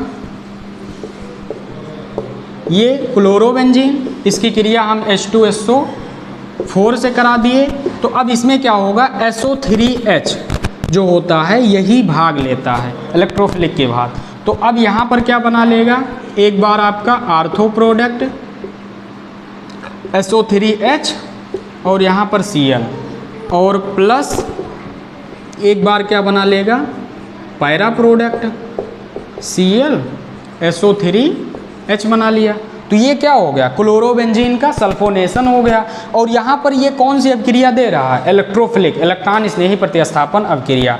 अब इसमें इसके आगे हम समझते हैं कि एक मोस्ट ही बहुत ही इम्पॉर्टेंट रिएक्शन आता है, फ्रीडल क्राफ्ट अभिक्रिया क्या होता है। जैसे फ्रीडल क्राफ्ट अभिक्रिया क्या होता है, और वो भी 2 टाइप्स होता है, उसको हम बता देते हैं। और यहीं पर आपका ये चैप्टर जो है हंसी खुशी समाप्त हो जाएगा, और आपको क्या होगा, अब अगले चैप्टर का इंतज़ार रहेगा कि कब आएगा। तो इसको भी जानते रहिएगा। देखो इंटरेस्ट के साथ पढ़ो, बस जहाँ मन लगाओ वहाँ एकदम सही से लगा ही दो। अब देखो हमारा क्या बचता है, फ्रीडल क्राफ्ट अभिक्रिया, फ्रीडल क्राफ्ट अभिक्रिया। अब इसमें जानते रहिएगा फ्रीडल क्राफ्ट अभिक्रिया में 2 होता है, एक आपका क्या होता है, एल्कलीकरण, एल्कलीकरण, और दूसरा आपका क्या होता है, एसिलीकरण, एसाइलेशन और एल्काइलेशन, एसिलीकरण और एल्कलीकरण। तो अब इसमें हम बता देते हैं कि आपका क्या होगा, जैसे यहाँ पर क्या है, क्लोरोबेंजीन, इसकी क्रिया हम किससे करा देते हैं, मेथिल क्लोराइड या एल्किल क्लोराइड CH3Cl से करा देते हैं, और वो भी किसकी उपस्थिति में, निर्जल AlCl3 के उपस्थिति में, निर्जल AlCl3 के उपस्थिति में करा देते हैं। तो अब यहाँ से क्या होता है, CH3 प्लस और Cl माइनस होगा।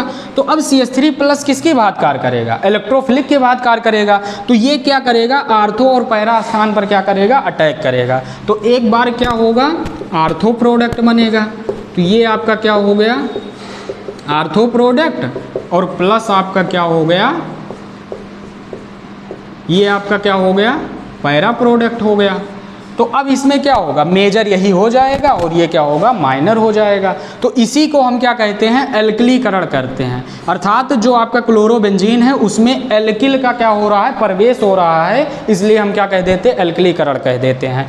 अब इसमें हम समझ लेते हैं कि एसिलीकरण क्या होगा। इसमें क्या होगा, एसिल समूह प्रवेश करेगा, दूसरे में क्या होगा, एसिल समूह। और हम आपको बता देते हैं, जैसे CH3COCl को हम अम्ल हाइलाइड कहते हैं, तो इसमें CH3CO समूह जो होता है, जैसे एस्टिल क्लोराइड है, तो इसको हम एसिल समूह कहते हैं, एसिल समूह कहते हैं। तो अब यहाँ पर समझो क्या होगा, आपका क्लोरोबेंजीन किससे क्रिया करा देंगे, CH3COCl अम्ल हाइलाइड, या इसको हम एस्टिल क्लोराइड कह देंगे। तो इससे अब क्रिया जब करा देंगे, और वो भी किसके उपस्थिति में, निर्जल AlCl3 के उपस्थिति में। तो इस स्थिति में क्या होता है, CH3CO जो होता है वो इलेक्ट्रोफिलिक के बाद कार्य करेगा, और ये भी क्या होगा, आर्थो और पैरा स्थिति पर जुड़ेगा। तो एक बार क्या करिए, आर्थो स्थिति पर जोड़ दीजिए। तो यहाँ पर आर्थो स्थिति पर जब जोड़ेंगे तो आपका क्या हो जाएगा, COCH3 हो जाएगा, और एक बार क्या होगा, पैरा स्थिति पर जोड़ देंगे तो ये आपका क्या हो गया, COCH3 हो गया। तो इस प्रकार से आपका क्या हो गया, मुख्य प्रोडक्ट बनकर तैयार हो गया। और इसमें ये क्या हो जाएगा, मुख्य हो जाएगा, और ये क्या हो जाएगा, अल्प हो जाएगा। और यहीं पर जो है आपका हैलो एल्केन्स और हैलो एरेन्स का 1 शॉट जो लेक्चर था, जिसमें हम धूम धड़ाके से पूरा चैप्टर जो है कवर कर लिए हैं, यहीं पर समाप्त करते हैं। और इसमें हम बता दें कि अगर आपको कंपटीशन के दौरान जो है आपका रिवीजन में बहुत ही हेल्पफुल होगा। और पूरा लेक्चर देखने के लिए थैंक यू, पढ़ाई करते रहिए, ऑल द वेरी बेस्ट।